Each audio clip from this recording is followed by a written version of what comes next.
Hey guys, Lord Naren White here, the Holy Ghost, the one true God. Back with you with the next video in my series reading Dracula by Bram Stoker. Without further ado, returning to Dracula as read by Lord Naren White. Let me entreat you, Dr. Seward, let me implore you, to let me out of this house at once. Send me away how you will and where you will. Send keepers with me with whips and chains, and let them take me in a strait waistcoat, manacled and leg-ironed, even to Gaul. But let me go out of this. You don't know what you do by keeping me here. I am speaking from the depths of my heart, of my very soul. You don't know whom you wrong, and I may not tell. Woe is me, I may not tell. By all you hold sacred, by all you hold dear, by your love that is lost, by your hope that lives, for the sake of the Almighty, take me out of this and save my soul from guilt. Can't you hear me, man? Can't you understand? Will you never learn? Don't you know that I am sane and earnest now? That I am no lunatic in a mad fit, but a sane man fighting for a soul? Oh, hear me, hear me. Let me go, let me go, let me go. I thought that the longer this went on, the wider he would get, and so bring on a fit. So I took him by the hand and raised him up. Come, I said sternly. No more of this. We've had quite enough already. Get to your bed and try to behave more discreetly. He suddenly stopped and looked at me intently for several moments. Then, without a word, he rose and, moving over, sat down on the side of the bed. The collapse had come, as on former occasions, just as I had expected.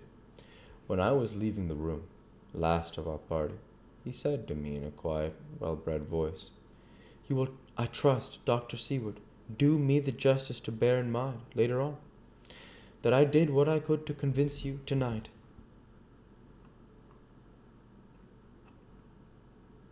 Chapter 19.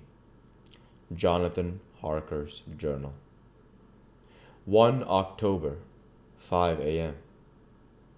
I went to the party, to the search with an easy mind, for I think I never saw Mina so absolutely strong and well. I am so glad that she consented to hold back and let us men do the work. Somehow it was a dread to me that she was in this fearful business at all. But now that her work is done, and that it is due to her energy and brains and foresight, the whole story is put together in such a way that every point tells. She may well feel that her part is finished, and that she henceforth leave the rest to us. We were, I think, all a little upset by the scene with Mr. Renfield. When we came away from his room, we were silent till we got back to the study. Then Mr. Morris said to Dr. Seward, Say, Jack, if that man wasn't attempting a bluff, he is about the sanest lunatic I ever saw. I'm not sure, but I believe that he had some serious purpose. And if he had, it was pretty rough on him not to get a chance. Lord Godalming and I were silent, but Dr. Van Helsing added, Friend John, you know more lunatics than I do, and I'm glad of it, for I fear that if it had been to me to decide, I would before that last hysterical outburst have given him free. But we live and learn. In our present task, we must take no chance.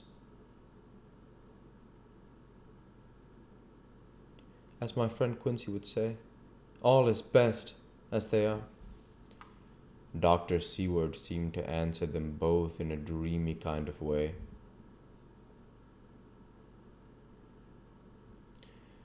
I don't know, but I agree with you. If that man had been an ordinary lunatic, I would have taken my chance of trusting him. But he seems so mixed up with the Count in an indexy kind of way, that I am afraid of doing anything wrong by helping his fans. I can't forget how he prayed with almost equal fervor for a cat, and then tried to tear my throat out with his teeth. Besides, he called the Count Lord and Master, and he may want to get out to help him in some diabolical way. That horrid thing has the wolves and the rats and his own kind to help him, so I suppose he isn't above trying to use a respectable lunatic. He certainly did seem earnest, though. I only hope we have done what is best. These things, in conjunction with the wild work we have in hand, help to unnerve a man. The professor stepped over and, laying his hand on his shoulder, said in a grave, kindly way, Friend John, have no fear. We are trying to do our duty in a very sad and terrible case. We can only do as we deem best. What else can we hope for? We'd hope for except the pity of the good God. Lord Godalming had slipped away for a few minutes, but now he returned. He held up a little silver whistle as he remarked, That old place may be full of rats, and if so, I've got an antidote on call. Having passed the wall, we took our way to the house, taking care to keep in the shadows of the trees on the lawn when the moonlight shone out. When we got to the porch, the professor opened his bag and took out a lot of things, which he laid on the step, sorting them into 4 little groups, evidently one for each. Then he spoke. My friends, we are going into a terrible danger, and we need arms of many kinds. Our enemy is not merely spiritual.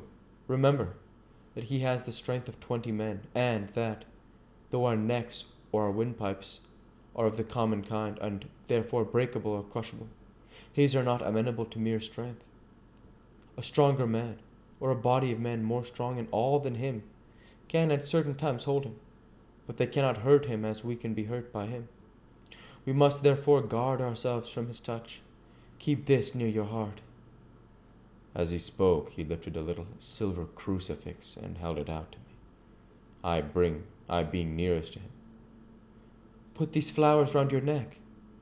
Here he handed me a wreath of withered garlic blossoms. For other enemies more mundane, this revolver and this knife, and for aid in all, these so small electric lamps which you can fasten to your breast, and for all, and above all at the last, this which we must not desecrate needless. This was a portion of sacred wafer, which he put in an envelope and handed to me. Each of the others was similarly equipped. Now, he said, friend John, where are the skeleton keys? If so that we can open the door, we need not break house by the window, as before at Miss Lucy's. Dr. Seward tried 1 or 2 skeleton keys, his mechanical dexterity as a surgeon standing him in good stead. Presently he got one to suit. After a little playback and forward, the bolt yielded, and with the rusty clang shot back. We pressed on the door, the rusty hinges creaked, and it slowly opened. It was startlingly like the image conveyed to me in Dr. Seward's diary of the opening of Miss Westenra's tomb. I fancied that the same idea seemed to strike the others.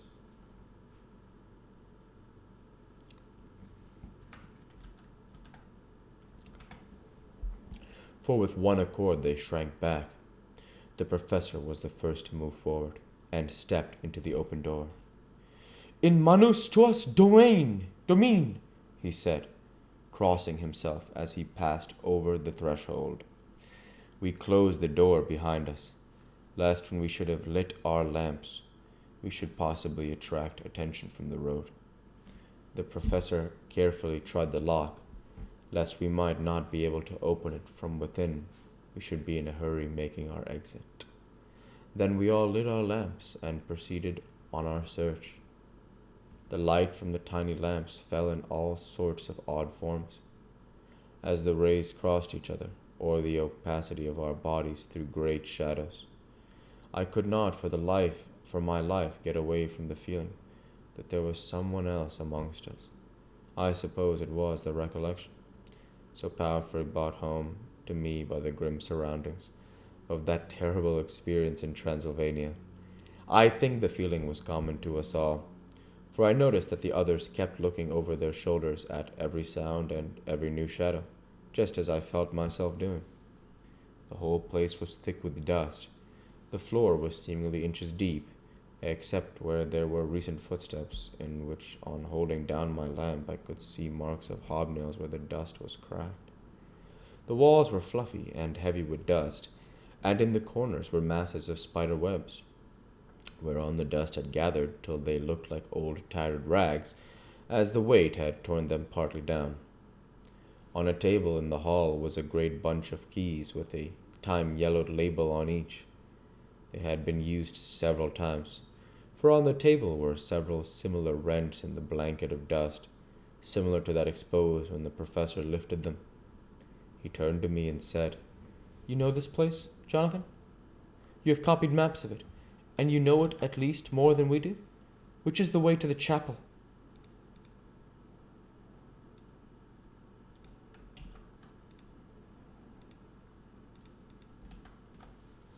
We'll go ahead and stop there for this week. As usual, I want to say thank you for watching, and I hope you enjoyed. Please like, comment, and subscribe, as it greatly helps the channel. Light be with you all. Take care, and thanks again.